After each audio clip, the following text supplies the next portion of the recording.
la source du canal coule une rivière. Et cette rivière s'appelle l'Alzot. C'est ici, au sommet de la montagne Noire, à l'extrême sud du Massif central, que tout débute. C'est ici, à la prise d'Alzot, dans un décor qui tient du Vosgien ou de l'Autrichien, que naît paradoxalement le canal du Midi.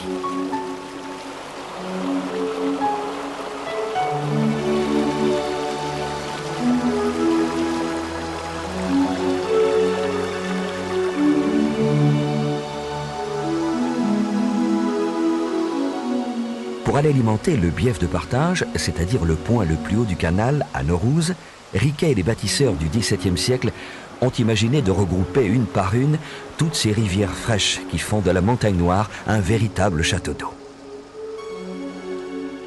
Longtemps, le précieux liquide, rassemblé en une rigole virevoltante, va hésiter entre l'Atlantique et la Méditerranée. C'est qu'il lui faut venir se déverser sur l'exacte ligne de partage des eaux, à Naurouz, afin de dégouliner sur les deux versants à la fois.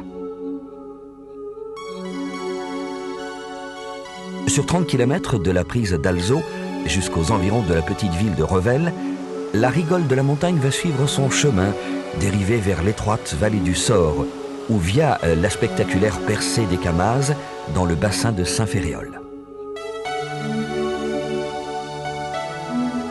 À Saint-Ferréol fut édifié, à partir de 1667, le plus grand barrage masse d'Europe. Rendez-vous compte, 6 millions de mètres cubes, la contenance du canal du Midi.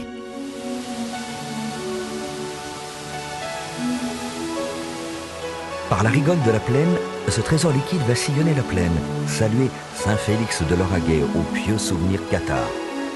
Vite, l'eau a rendez-vous à Naurouz. Mais pour les mariniers que nous sommes, loin de la montagne Noire, c'est à Toulouse que commence le grand voyage. Toulouse, fille de Garonne, d'où démarre le chemin liquide qui court jusqu'à Sète, ou peut-être Narbonne. Toulouse, confluence des voies d'eau du Sud. Ici, au bassin de l'embouchure, voici à gauche le canal latéral qui descend à Bordeaux. Le canal du Midi, lui, s'engouffre sous cette arche, laissant à droite le court canal de Brienne qui s'unit à la Garonne au pont Saint-Pierre. Entre les deux, ce bas-relief de marbre de Carrare, où le sculpteur Lucas symbolise en 1775 la jonction des deux mers. Neptune, la fertilité, l'abondance, dernier chant élégie d'un régime que l'histoire emportera bientôt. Escorté par le platane, le canal du Midi s'enroule autour de Toulouse, délimite ses faubourgs. Voici les Minimes, ce quartier d'où Nougaro chante l'eau verte. Au loin se dresse le clocher de Saint-Cernin, l'émouvante basilique romane.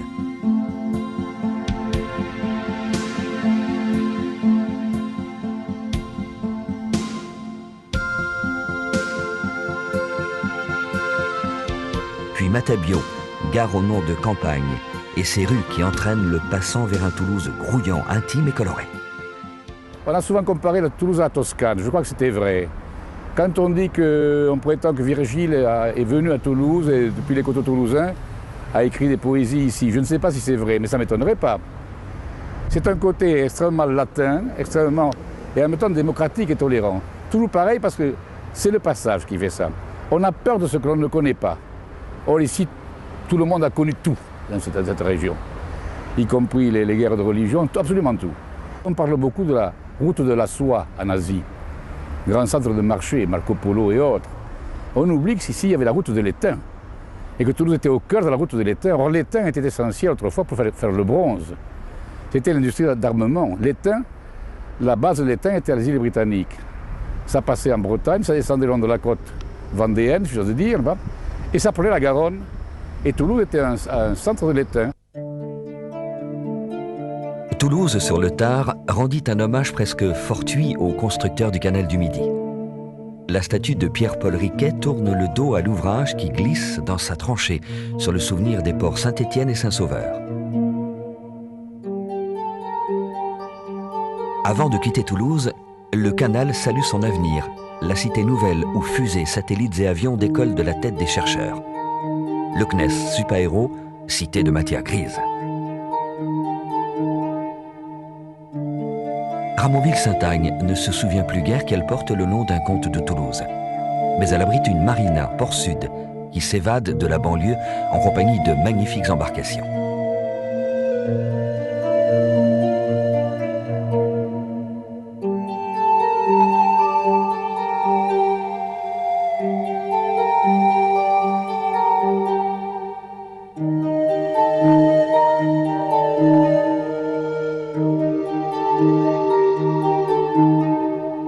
Passé l'écluse de Castanet puis celle de Vic, la voie d'eau s'engouffre dans le Lauragais, masquée par une double haie de platanes.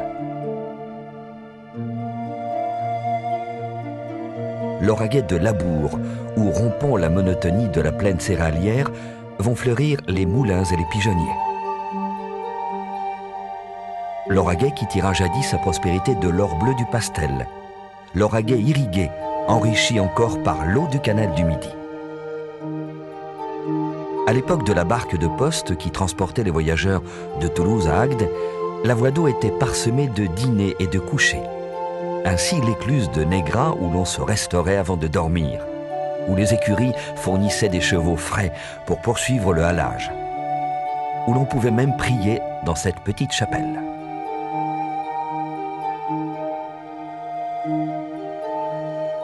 Un léger détour pour aller admirer l'étonnant village de Saint-Rome. Autour de l'ancien château du marquis de la Panouse s'organise une pléthore de bâtiments agricoles, de communs et d'habitations ouvrières qui frappent l'imagination. Éclectisme des styles, de la maison toulousaine à la demeure flamande, rhénane ou scandinave, en passant par des moucharabiers d'inspiration mauresque, le tout augmenté d'un soupçon d'influence médiévale et enluminé de rouge brique. Ne vous y trompez pas, sous une apparence paisible, un canal réclame de nombreux exploits. Et c'est justement pour préserver la tranquillité de la voie d'eau qu'il a fallu édifier des monuments d'architecture tels que l'aqueduc de Lers. Le canal du Midi doit maintenant grimper jusqu'à son sommet, le col de Naurouze. Il entrevoit au passage Avignonnet-Lauragais. Dans ce village perché, 2 inquisiteurs firent les frais de la colère occitane. C'était à la fin du mois de mai 1242, bien après la croisade. Les dominicains quadrillaient la région, suscitant la délation, questionnant, torturant, ce qui était souvent la même chose, brûlant, détruisant toute trace vivante ou morte de l'hérésie. Un des leurs, Guillaume Arnaud, escorté d'un franciscain et de leur bureaucratie inquisitoriale, traquait le cathare à Avignonnet. C'est lui que visèrent une troupe de chevaliers descendus de Montségur. Le dominicain et ses sbires furent massacrés, leur sinistre registre détruit. Ultime sursaut de résistance, Montségur tomba le 16 mars 1244 et à nouveau l'embrelade du cathare.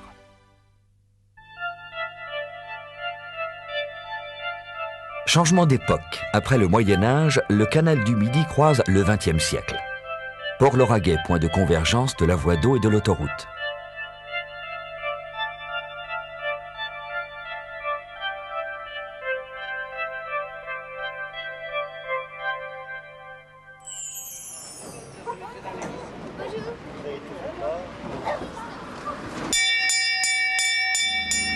Puis le bruit des voitures s'efface. Voici venir le cœur de l'ouvrage. L'écluse de l'océan marque le début du bief de partage. C'est pas un travail pour une femme, ça? Oh, cette écluse, oui. C'est une écluse de femme. Pourquoi? Qu'elle est bien entretenue et elle est assez facile. Naurouze, point culminant du canal du Midi. Naurouze et ses longues allées de platanes. Naurouze et sa modeste maison du garde, où fut signé l'armistice entre le maréchal d'Empire Soult et le général anglais Wellington, le 18 avril 1814. Naurouze, où Pierre-Paul Riquet, dans sa soif de grandeur, rêvait d'édifier une ville nouvelle. Naurouze, où au flanc de son moulin aboutit la rigole. Cette rigole, chargée de la fraîcheur des sources de la montagne Noire. L'eau fait ici figure de moteur du canal, de carburant de ce chemin qui marche. C'est dans le bief de partage que l'eau de la Rigole vient hésiter entre l'Atlantique et la Méditerranée. Notre voyage nous fait poursuivre vers la mer et le charmant petit village du Ségala. Au canal, une chose extraordinaire que les gens ne connaissent pas et qu'on ne publie pas parce qu'il se faisait de la contrebande à l'époque. Alors je vous parle de très longtemps, je vous parle en 1914. Il y avait je vous ai dit qu'il y avait des bateaux qui portaient du vin. Hein? Oui. Et dans les campagnes, soit que les bateliers, quand ils faisaient le plein, en prenaient avantage ou comment ça se passait, je n'en sais rien. De toute manière, dans les églises, la nuit, ils vendaient du vin. Alors les paysans appelaient ça le vin de lune. Ça, personne ne le sait, personne ne le dit. Ils appelaient ça le vin de lune. C'était du vin de contrebande. Passé le seuil de Naurouz, le canal du Midi doit désormais redescendre vers la mer. Et déjà, la Méditerranée lui envoie un signal. La végétation se réchauffe. Dès l'écluse de la Planque, se dessinent à l'horizon les faubourgs de Castelnaudary. Depuis Naurouz, le canal du Midi chemine dans l'Aude et le Languedoc-Roussillon. C'est ici, à la Bastide d'Anjou, à quelques kilomètres de la capitale du Lauragais, que le cassoulet de Castelnaudary nous livre ses secrets. Nous avons un souvent de haricot de Vendée qui est le meilleur, puisqu'il vient du terrain savonneux, comme il était cultivé à Pamiers. Et ensuite, un tas de choses, bien sûr, qui sont du pays aussi, de la région. C'est le confit de canard, c'est la saucisse de Castelnaudary, c'est le jarret de porc qui est fait à Castelnaudary aussi. Ensuite, pour assaisonner tout ça, il faut un brin de thym. De l'ail qui est un ail formidable maintenant, puisqu'il vient avec la sécheresse, cette année il va être encore meilleur. Des oignons de qualité, c'est des oignons de qualité. Du gros sel, bien sûr. Le gros sel, vous savez que le sel fin contient le sodium. Alors, du gros sel, du poivre, du moulin. Ensuite, alors, vous commencez par faire tremper vos haricots. Maintenant, vous faites tremper l'haricot pendant 4 heures maximum. Quand vous avez cuit vos haricots, qui sont salés, alors vous avez mis l'or de jambon, le lard, vous mettez un oignon, il est par là. Il faut le faire cuire 3 fois, alors 3 heures. Alors on appuie dessus, on coupe la croûte, on casse la croûte, on appelle ça, en termes de cuisine, on casse la croûte, on remouille avec du bouillon qui vous a cuit des os de jambon avec un oignon, voyez-vous. Vous le recassez, vous voyez, je vais le repasser maintenant, donc je vais réappuyer, recasser la croûte ici, le remouiller, le décoller, le remouiller, réaplatir, et je vais le passer au four, ce qui va donner ceci,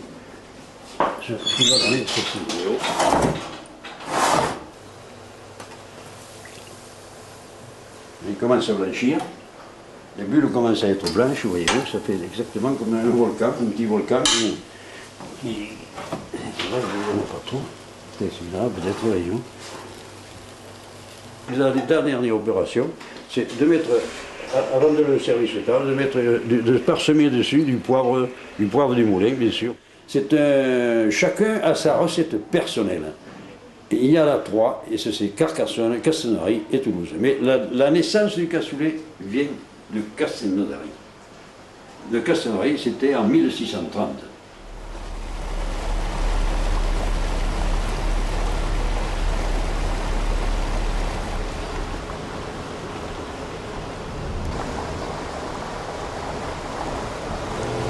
Castelnaudary, c'est une première respiration dans le canal parce que c'est un grand bassin. Et on a d'un seul coup, alors qu'on était relativement confinés, on était serrés entre des platanes depuis Toulouse, on se retrouve d'un seul coup avec une grande bouffée d'oxygène qui est le bassin de Castelnaudary, qui est quelque chose de très très important par la taille, mais important aussi pour l'alimentation du canal parce que c'est un des réservoirs qui permet notamment d'assurer un bon approvisionnement en eau des écluses de Saint-Roch qui sont quadruples et qui se trouvent juste à l'extrémité orientale du bassin. Castelnaudary offre d'abord une belle enfilade de ponts. le Pont Neuf. Cette barre de pierre et de briques, dans la classique lignée architecturale des ponts de grand chemin de l'Ancien Régime, a été jetée sur le canal en 1802. Immédiatement après cet ouvrage s'ouvre le port. C'est ici que s'arrêtait la mise en eau du tronçon de Toulouse à Castelnaudary dans les années 1670. Là, on est dans l'ancien port de Castelnaudary. Ici, on a échangé des quintaux, des milliers, des dizaines de milliers de quintaux de blé. Puis se dresse le pont Vieux. Sa voûte en plein cintre et son tablier au dos d'âne, extrêmement prononcé, trahissent son âge. Édifié au XVIIe siècle, il ne rechigne pas à supporter la circulation automobile. Le pont Vieux marque également l'entrée sur le Grand Bassin, dont l'ovale mesure 400 mètres de long pour 300 de large. Castelnaudary est aujourd'hui devenue une des capitales de la plaisance. Une puissante et pacifique armada bleue et blanche est amarrée ici une bonne partie de l'année. Mais avant de quitter la ville, le navigateur sait qu'un gros morceau l'attend, l'écluse de Saint-Roch. 4 bassins superposés qui constituent un ouvrage majeur du canal du Midi, avec le franchissement d'une hauteur de près de 9,50 mètres. La forte chute d'eau provoquée par cette importante dénivellation servait d'ailleurs autrefois à mouvoir de grands moulins, transformés en minoteries.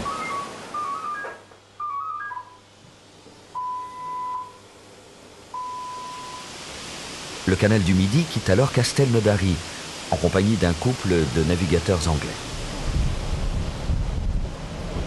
My name's John MacDonald and my wife is Pat.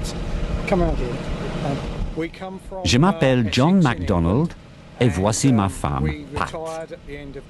Nous venons d'Essex, en Angleterre, et nous sommes à la retraite depuis le mois de juin. Le 30 juillet, nous avons quitté le port d'Harwich. Nous avons d'abord longé les côtes britanniques, puis traversé la Manche jusqu'à Cherbourg, puis Guernesey. On a fait les côtes et les îles bretonnes avant de continuer par La Rochelle et Royan. Ensuite, nous sommes rentrés dans l'estuaire de la Garonne à Bordeaux. Là, nous avons franchi l'écluse de Castex pour rejoindre le canal latéral et monter jusqu'ici. Outre ces plates-bandes, l'écluse du Vivier possède la dernière minoterie encore en marche sur la voie d'eau. Témoignage de l'art du petit peuple du canal d'autrefois, des fresques naïves ornent la façade de l'écluse, dite de la Criminelle. Peu à peu, alors que défilent Villepinte et Villesec, le blé et le maïs vont céder du terrain face à la vigne. Voici que le canal du Midi aborde les côtes de la Malpère au sud, puis le Cabardès au nord. Limoux n'est pas très loin non plus. Bienvenue sur la terre du vin. Carcassonne approche, comme une évidence. Le canal du Midi l'évita pourtant à sa construction. Ses élus n'avaient pas voulu engager de frais pour financer les travaux que nécessitait son passage dans la ville. Du coup, il fallut attendre le début du XIXe siècle pour que la bévue soit réparée. Désormais, la voie d'eau passe à Carcassonne, où elle côtoie la gare de chemin de fer, sa terrible concurrente, au pont Marengo. Mais si le canal traverse la ville basse, c'est en hauteur que se dresse le véritable phare qui balise le trajet de Toulouse à Sète, la cité de Carcassonne. Plus de 20 siècles d'histoire réunis derrière ces murailles. Entièrement fortifiée, la cité de Carcassonne forme l'ensemble le plus complet de l'architecture militaire du Moyen-Âge français. Ce monument exceptionnel a rejoint en 1997 le canal du Midi au patrimoine mondial de l'UNESCO. Ce classement doit beaucoup à la longue campagne de restauration conduite au XIXe siècle par Viollet-le-Duc, l'un des fondateurs de la science moderne de conservation des sites.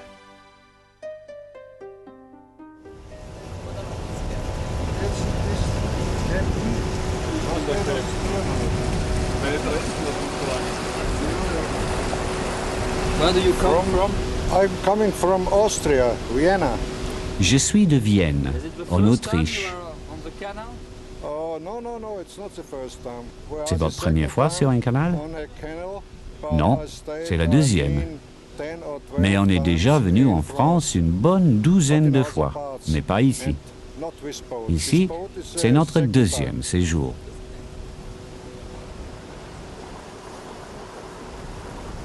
Un monument d'architecture encore, alors que le canal du Midi quitte Carcassonne et sa cité, le pont-canal du Fresquel.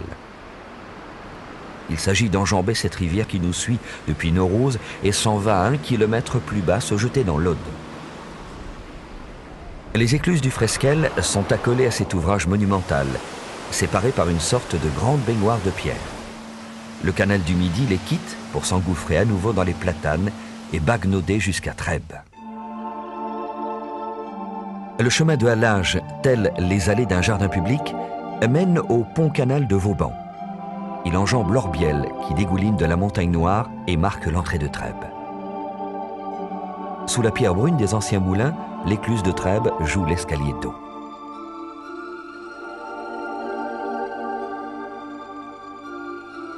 Passé ces 3 marches, le canal du Midi vogue en Minervois. L'Aude est à portée de fusil. 120 km se sont déjà écoulés depuis Toulouse, la moitié du voyage.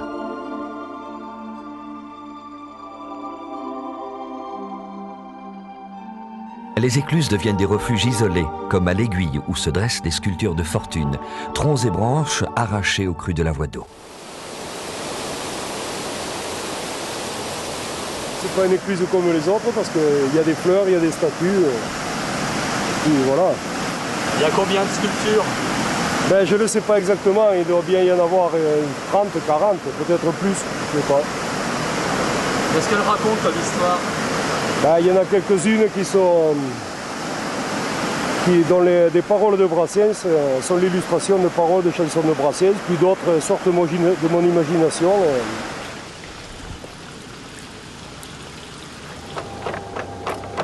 C'est tout des sculptures en bois, du cyprès, du platane, enfin, ce que je trouve dans le canal ou qu'on trouve en hiver quand on élague les arbres.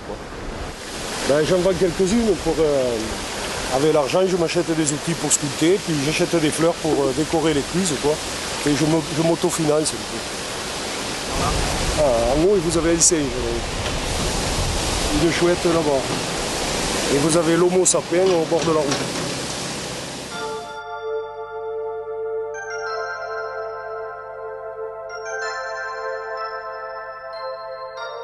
La vigne, encore et toujours la vigne, qui a fait naître le quai de la Redorte. Ces bâtisses, ces chais, regorgeaient jadis de foudre et de muit. Ici, le portail d'un ancien tonnelier dont les outils sont symboliquement restés gravés dans la pierre. Profitons de cette halte pour écouter les villageois nous raconter quelques délicieuses anecdotes du temps jadis. Tu te souviens, Louis, la carpe de Batifol, qu'elle était comme ça, comme ça, comme ça, comme ça, et après elle faisait 2000 livres à peu près, comme ça. Ah oui, maintenant que tu me le rappelles, je m'en rappelle bien. Batifol, c'était un pêcheur de carpe quand même, il en trouvait pas mal, hein, tu te rappelles? Oui. Et ce soir-là, il était très en retard, et c'était pratiquement nuit. Il n'avait pas d'épuisette pour lever sa carpe, il prétendait qu'elle était monumentale, et il est venu jusqu'à la maison voir si j'avais une épuisette et une pile, parce que lui, c'était au ras de la nuit, c'était presque nuit.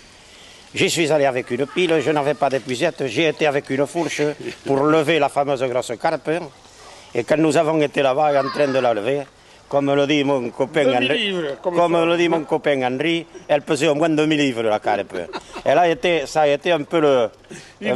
Ça a été une belle rigolade. Nous avons passé une très bonne soirée d'ailleurs.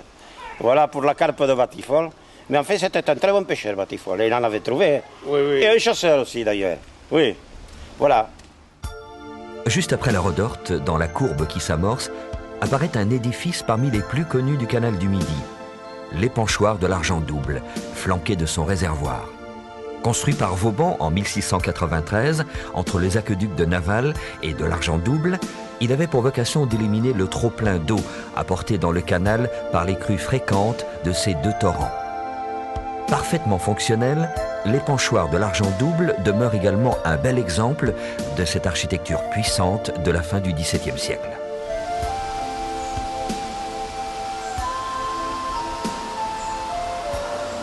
Voici Homs, voisine d'Olonzac, une des capitales du Minervois. Avant d'accueillir des vagues de plaisanciers, Homs a vu rouler sur ses quais des milliers de tonneaux de Corbière et de Minervois. Quai des négociants, lit-on d'ailleurs sur une plaque. La cité où s'installèrent les hospitaliers de Saint-Jean de Jérusalem était un des ports de Lézignan. Au nord s'ouvre la route de Minerve, l'ancienne capitale dévastée par Simon de Montfort, qui alluma là un de ses trop nombreux bûchers. Perché à l'aplomb de la Cesse et du Briand, le nid d'aigle continue d'inspirer ce respect que l'on doit aux villes qui ont trop souffert.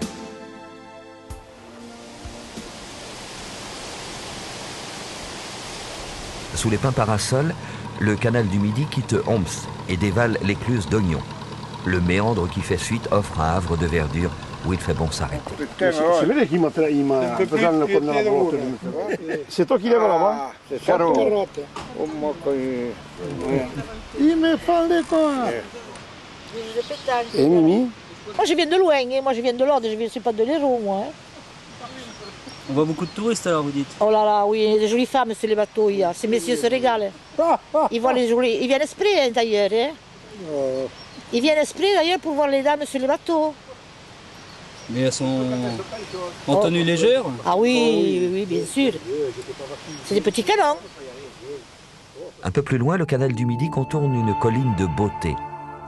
Pêche-laurier, la colline aux lauriers piqués de cyprès, d'arbousiers et de myrtes. Il a fallu entailler ce roc poussiéreux pour frayer un passage à la voie d'eau.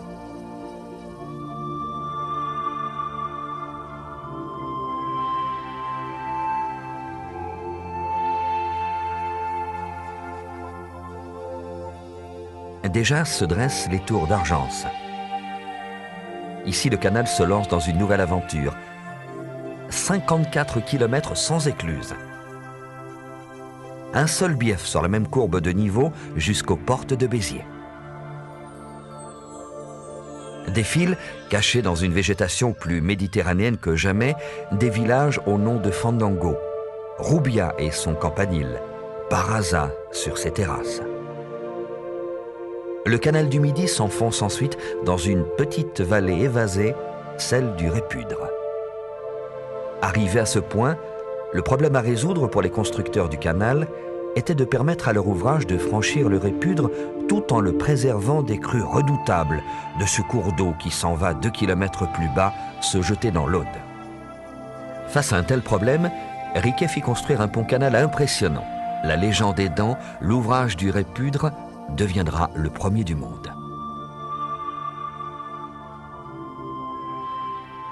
Le canal se dirige vers Ventenac, en Minervois. Le château néogothique offre sa façade au canal, coopérative aux allures d'église, occultant les cylindres de ses cuves voilées de lierre, tour moderne de la foi vigneronne.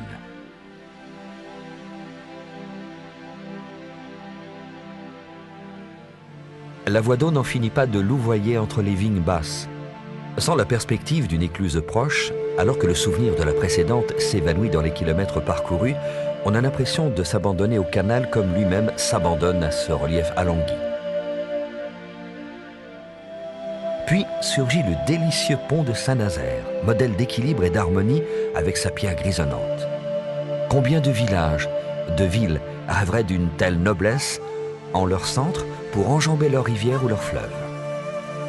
Le canal s'élargit et accueille contre un quai de pierre de taille, abrité par des platanes, de nombreuses embarcations, péniches ou bateaux de plaisance.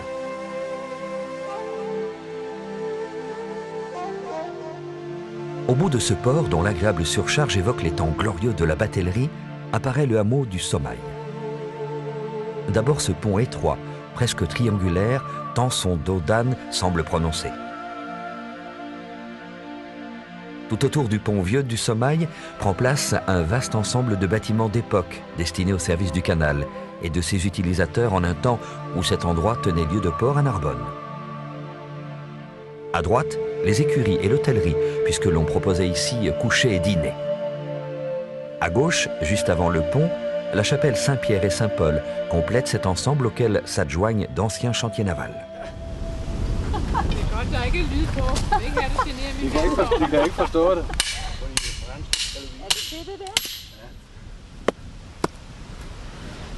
Le sommeil est devenu l'un des sites les plus courus, les plus touristiques du canal.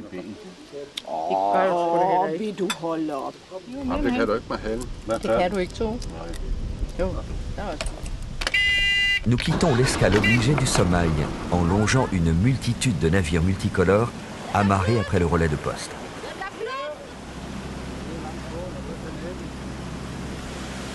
Un 2 kilomètres après le port, le canal passe sur l'aqueduc des Patias, déversant son torrent de cailloux, accolé à une ancienne maison de garde.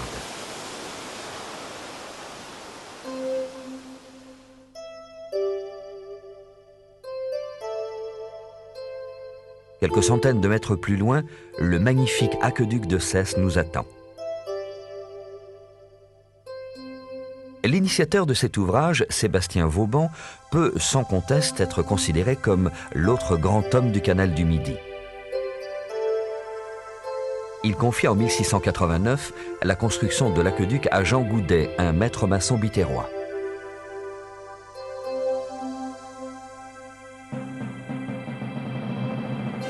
La Plaisance signe son retour avec le port de la Robine, installé dans un ancien bras du canal qui s'enfuit sur la gauche.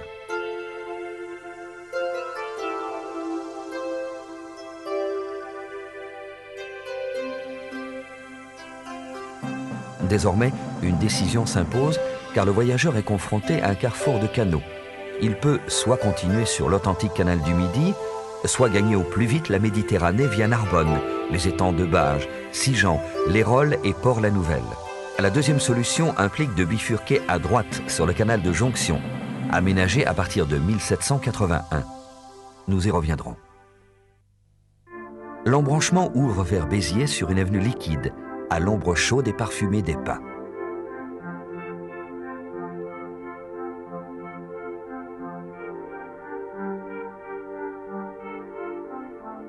Argelier reste dans l'histoire comme la patrie de Marcelin Albert, le chef de file des révoltés viticoles de 1907. Souvenir des raisins de la colère, une stèle grise trône sur la place du village. Albert et ses compagnons de lutte ne pouvaient se douter que moins d'un siècle plus tard, le Languedoc ferait figure de vignoble d'avenir, surnommé la Californie française du vin. La voie d'eau, encaissée dans ces fossés, entre dans le département de l'Hérault. Ébloui par la lumière au sortir du tunnel feuillu, l'œil cligne devant le calcaire pâle du pont de Pigasse. Il s'agit d'un des ponts du XVIIe les mieux conservés, bâti en pierre de taille et en moellon de calcaire coquillé. Lorsque le canal pénètre par le pont de Cesse dans le charmant petit port de Capestan, il a déjà parcouru près de 36 km depuis l'écluse d'Argence. Des bateaux prennent l'ombre, amarrés à un quai où l'on s'imagine encore voir rouler les tonneaux suintant les notes épicées et cuites des cépages locaux. Il est vraiment sale le bateau? Oui. Oh là là. Vous savez, les écluses Et la vitre, vas-y. dans ces runes. Vous voyez comme ça devient propre.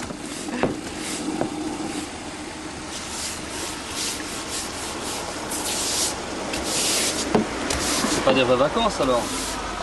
Mais vous savez, les vacances, c'est ce qui change de l'ordinaire.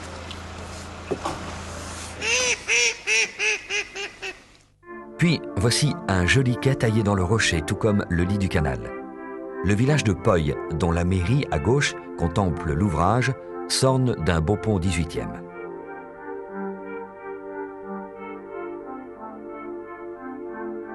Toujours sans écluse, le canal s'en va en serpentant sur le revers des collines. Il s'en forme à gauche une longue colline chichement recouverte d'une végétation basse et sèche, mais dont le sommet s'hérisse de cyprès.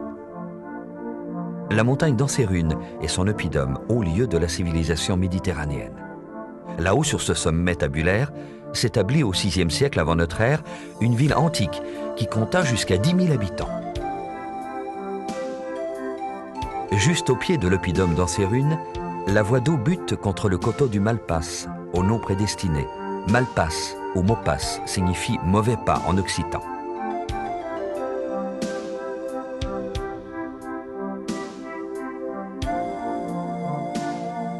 Voici donc ce fameux souterrain du Malpasse, ce tunnel creusé dans une roche tendre sur laquelle étaient censés s'écraser brutalement les rêves des constructeurs du canal. Cette roche traître, où miroite l'eau brillante, porte le témoignage d'un des plus grands exploits réalisés par Riquet. Alors qu'il cherchait un moyen de surmonter cet obstacle, ses adversaires avaient lancé une cabale et réussi à faire croire à Colbert que le chantier échouait, que son conducteur était devenu fou et qu'il fallait l'arrêter. L'ordre d'interrompre les travaux partit de Paris, et quand il arriva, Riquet avait fait percer le Malpasse au pas de charge. La légende affirme que 6 jours d'un travail de titan ont suffi pour faire tenir, par une maçonnerie rudimentaire, un tunnel de 161 mètres de long et 9 de haut et 7 de large. Après quelques virages de grimpette, il faut s'arrêter pour contempler cette étrange roue plate dont les cultures de la plaine en contrebas dessinent les rayons. Cet étonnant spectacle résulte de l'assèchement concentrique de l'ancien étang de Montady, encore une merveille des environs d'Anserune.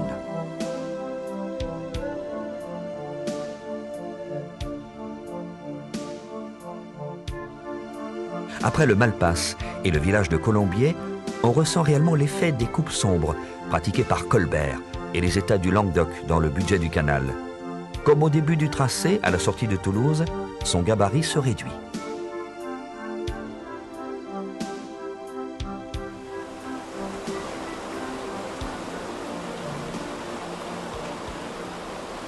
Foncérane, une suite ininterrompue de 8 écluses sur une longueur totale de 312 mètres et une dénivellation de 25 mètres. Foncérane exprime parfaitement cet audacieux mélange fonctionnel de démesure et de majesté si caractéristique du canal du Midi. Et ce n'est peut-être pas pour rien que Riquet a voulu planter ici cette démonstration technique, exhibant une puissance nouvelle face à sa ville natale. Car Foncérane offre aussi un panorama sans équivalent sur la vieille ville de Béziers.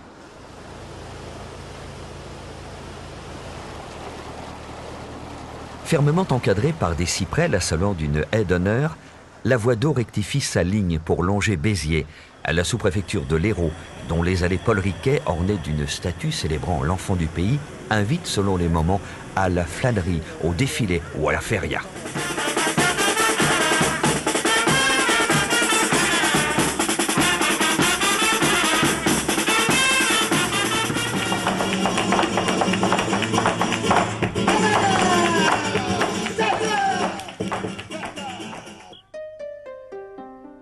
La cathédrale Saint-Nazaire, forteresse beige coiffée d'un frêle campanile, s'impose au sommet de ce promontoire sur lequel est posée l'ancienne cité. Acropole, auraient dit les Grecs. Oppidum pour les Romains. Éminence étagée de vieux murs clairs dont la teinte s'assombrit, vire au gris, au noir, même lorsque l'on songe à ce mauvais jour de l'an 1209. Ce jour de disgrâce, où, soufflant un vent du nord, Simon de Montfort l'a martyrisé, refroidi pour éteindre sa lumière. Voici ce que le XIXe siècle a peut-être laissé de plus prestigieux au canal du Midi. Le pont-canal de l'Orbe. Inauguré en 1857, il représente la solution définitive à un des plus grands problèmes et une des plus grandes imperfections de l'œuvre de Riquet. La traversée en toute saison de cette rivière Sévenole, qui passe très rapidement de l'oued asséché au torrent furieux. En contrebas s'ouvre le port neuf de Béziers, qui a succédé au siècle dernier à celui qui était installé près de l'écluse de Notre-Dame, dans l'ancien bras aujourd'hui déclassé. Vous venez d'où, vous? Nous, on vient de Belgique. On a fait les canaux de France pour arriver à Lyon, puis on a pris le Rhône. On est descendu jusqu'ici, pour le beau temps.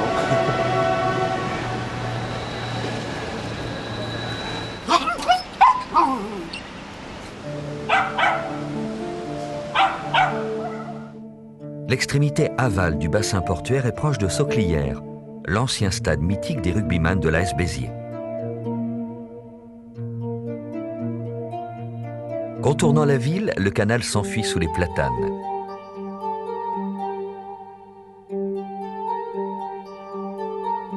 La voie d'eau s'ennuie un peu dans ce pays où la terre ne pense plus qu'à mélanger son horizon à celui de la mer.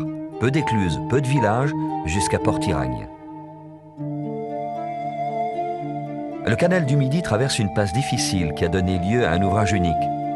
La voie d'eau croise le Libron, un fleuve côtier qui, bien que souvent asséché, connaît des crues dévastatrices. En bateau, on ne se rend pas compte de grand-chose. En revanche, la machinerie inventée en 1858 offre un spectacle étonnant sur les passerelles de pierre qu'enjambe prudemment le chemin de halage. Sorte de mécano géant.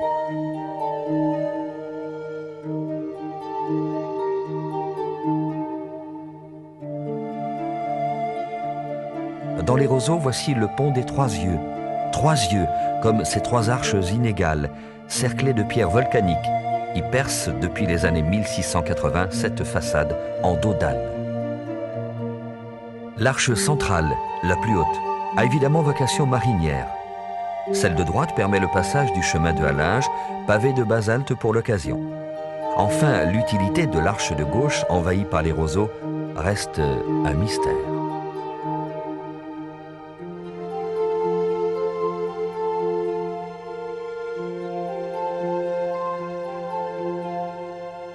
Enfin apparaît le port d'Agde.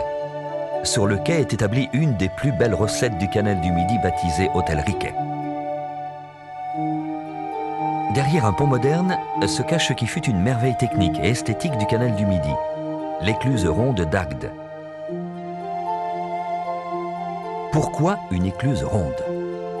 Tout simplement pour qu'elle serve de plaque tournante entre trois directions différentes. Il s'agissait depuis le canal de desservir deux niveaux différents du fleuve Hérault tout proche.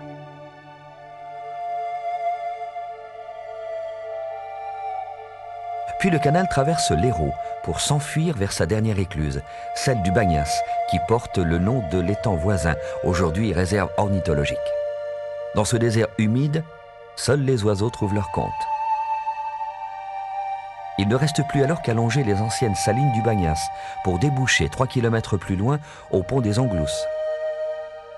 Là, pour la dernière ligne droite, le canal semble coincé entre deux étendues d'eau peuplées de flamants roses et des puissantes senteurs marines qui débordent les tamaris. La fin du canal du Midi est à 2 pas. Il faut d'abord passer devant ce qui fut le port des Anglousses, devant de basses et longues façades crème, percées de pierres anthracites, qui accueillent désormais l'école de voile des Glénons. Au bout de cette jetée de basalte disjoint, ce petit phare rouge et blanc marque l'extrémité des Anglousses et du rêve de Riquet. Derrière, 240 km de souvenirs approchent de Toulouse et du bassin de l'embouchure. Devant s'ouvre l'étang de Thau où le marin, voguant désormais sur l'eau saumâtre, rejoindra Sète, dont on devine le mont Saint-Clair.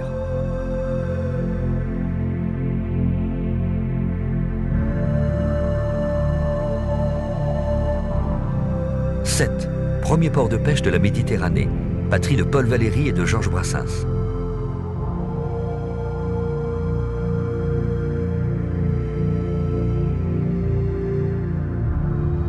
C'est une ville qui n'a à peine 300 ans, donc on peut dire qu'elle n'a pas de passé glorieux et c'est ce qui nous sauve peut-être des villes comme Montpellier ou Béziers. On a fait appel à des gens qui sont venus de tous les coins, on peut dire, du sud de la France et maintenant on peut dire qu'on est mélangé avec les Portugais, les Espagnols, les Italiens, les Maghrébins, les Yougoslaves et même on a été port suisse à une époque, vous voyez.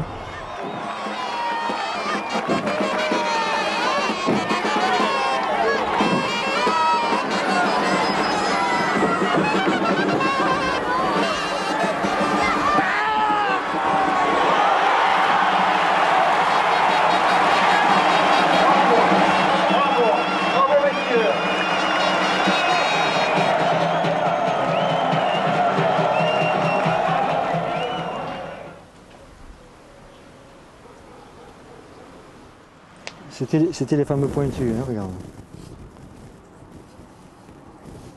Et sur ce pointu, ils mettaient une petite latine.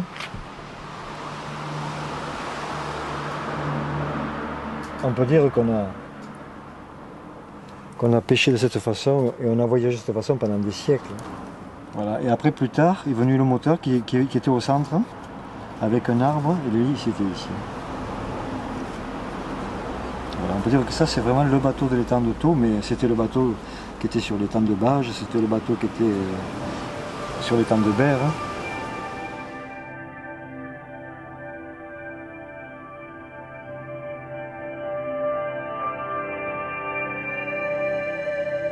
Mais pour rallier la mer, le canal du Midi a aussi ses raccourcis, des divergences et ses digressions. Ainsi l'échappée belle entrevue tout à l'heure à côté du Sommeil. Le canal de jonction qui file directement vers Port-la-Nouvelle.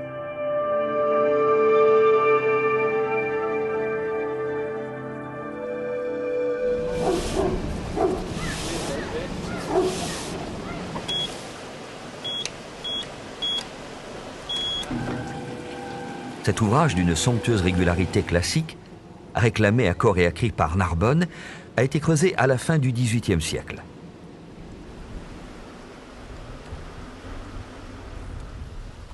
Glissant sous l'odeur chaude des pins parasols, il frôle Amphoralis, le musée des potiers romains, ouvert sur un des plus remarquables sites archéologiques de Languedoc.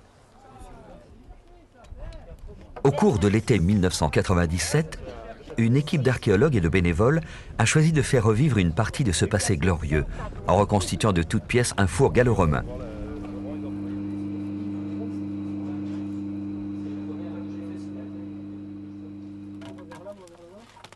Mieux encore, une cuisson de vases et de vaisselle d'époque fut accomplie avec succès. Il s'agissait là d'une première mondiale.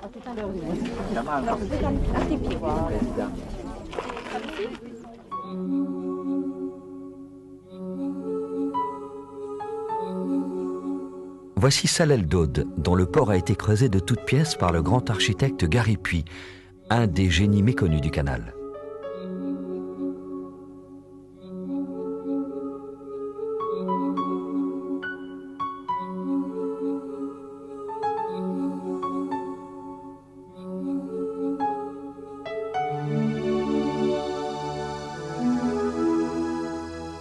Au bout d'une majestueuse allée de platanes, Gary Puy a aussi édifié un des plus beaux ensembles du canal, l'écluse de Gaiusti et sa pierre blonde qui renvoie l'image vibrante des temples romains.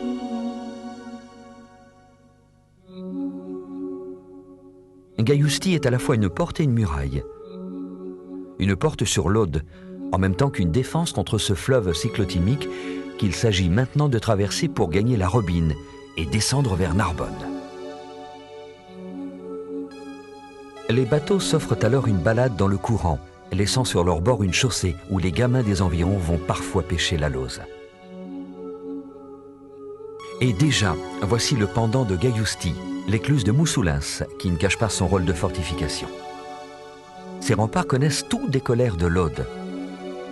Derrière leurs lourdes portes s'ouvre cette Robine, creusée dans ce qui fut, il y a plus d'un millénaire, un des bras du fleuve.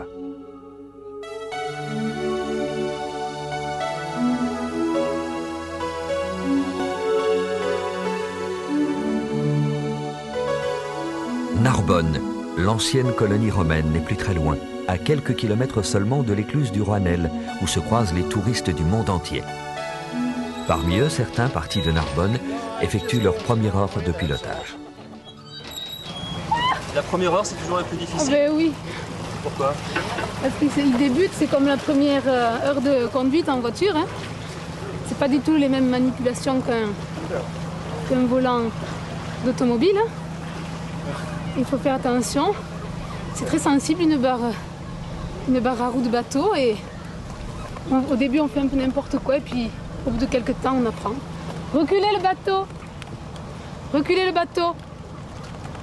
Merci.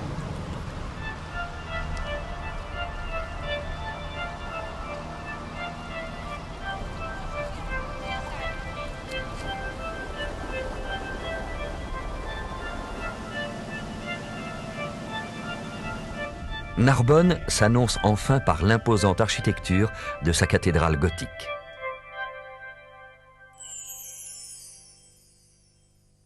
Passé l'écluse des Moulins du Gard, qui marque l'entrée dans la ville, les ponts mélangent leur style et leur époque.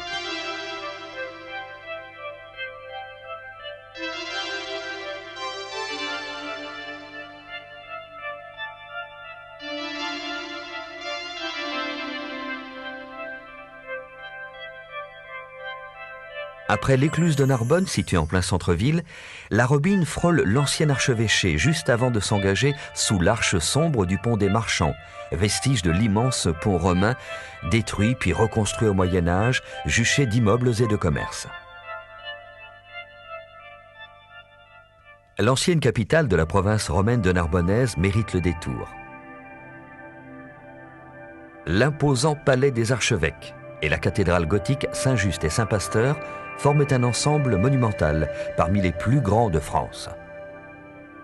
Si la majorité des monuments d'époque romaine ont disparu, les vestiges qui témoignent du prestigieux passé de la ville ne manquent pas. L'Auréum, bien sûr, mais aussi la maison à portique du Clos de la Lombarde et ses magnifiques peintures murales, les plus belles après celles de Pompéi. Sans oublier la voie Domitienne, dont un tronçon a été découvert en 1997 sous la place de l'Hôtel de Ville.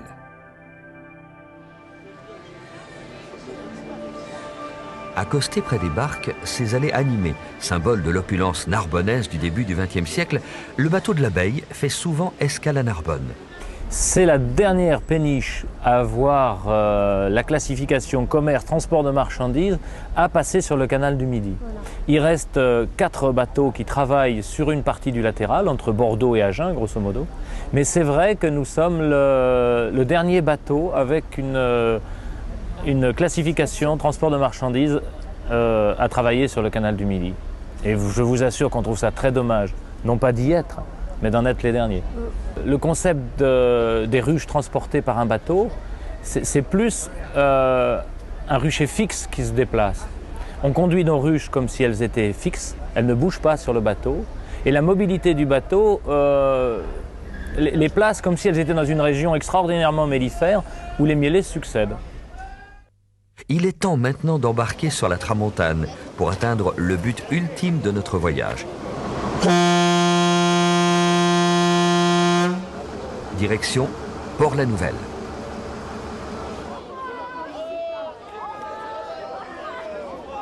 À bord de cette péniche, les passagers peuvent admirer les quais aménagés de la Robine. Le canal quitte doucettement la ville en longeant les formes futuristes du théâtre. Certains jours, on peut entendre au loin les clameurs des spectateurs du stade de l'Amitié, réagissant aux exploits de leur fameuse équipe de rugby.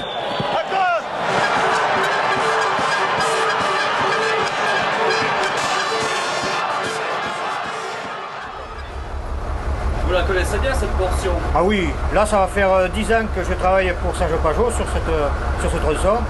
Et pratiquement en 6 mois, tous les jours, de montée ou de descente, je fais ce trajet, qui dure 4 heures, entre Port-la-Nouvelle et Narbonne. Alors qu'est-ce qu'on voit depuis Narbonne jusqu'à Port-la-Nouvelle, au niveau du paysage? Du paysage, bon là on voit des vignes en descendant, là c'est marrant là parce que tout un côté jusqu'à le bief il fait 7 km, on voit des arbres, des vignes, là comme là maintenant ils viennent de faire une piste cyclable, et juste après l'écluse de Mandirac, là le paysage il change. On rentre dans les étangs. Alors là, moi, bon, ce qui cache un peu, c'est la voie ferrée, mais autrement, on trouve dans un univers remarquable. À gauche, derrière l'étang de l'Hérolle, une montagne impose sa masse bleue, la Clappe, qui fut une île lorsque, ici, on parlait latin. Dissimulé derrière ce massif, Gruissant, le village de pêcheurs est tout proche. À quelques centaines de mètres de la tour Barberousse, voici la célèbre plage des Chalets, où, paraît-il, le thermomètre joue parfois 37 degrés 2 le matin. Insensiblement, la Robine poursuit sa route. Désormais, l'arbre rare se bat et ne triomphe qu'en se couchant.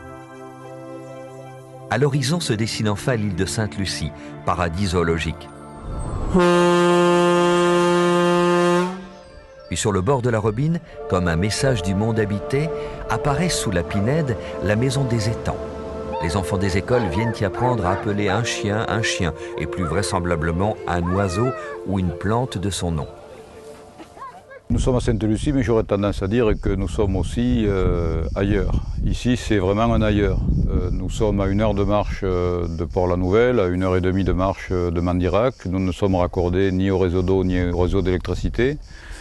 On est environné par les cigales, par des bruits d'eau, par une faune très très riche. Et on vit vraiment au cœur d'un patrimoine exceptionnel, un patrimoine historique, un patrimoine paysager, un patrimoine naturel. Après cette pause pittoresque, la Tramontane reprend son périple vers la mer. Au sortir d'un virage, se dévoile la dernière écluse, celle de Sainte-Lucie.